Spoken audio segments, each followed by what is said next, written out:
বসো, আমি কাপড়টা চেঞ্জ করে আসি।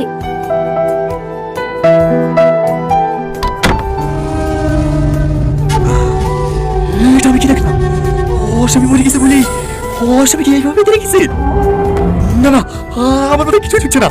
ও স্বামীকে বেঁধে রেখি আমাকে বিয়ে করলো কেনে?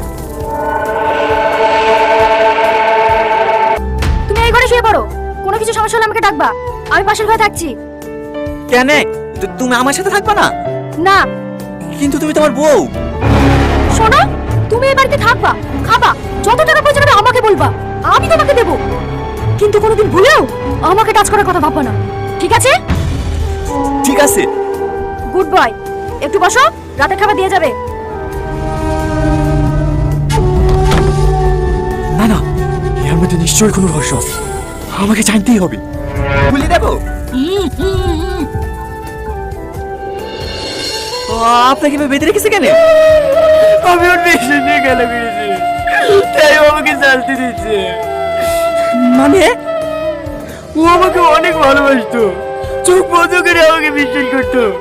সেদিন আমার পার্টি ছিল, আমি জানতাম না যে আমার পার্টি ছিল। সকালে অফিস যাওয়ার সময় আজকে অফিসে না গেলে হতো না? জোর পাগলি, জরুরি মিটিং আছে, অফিসে না গেলে হয়?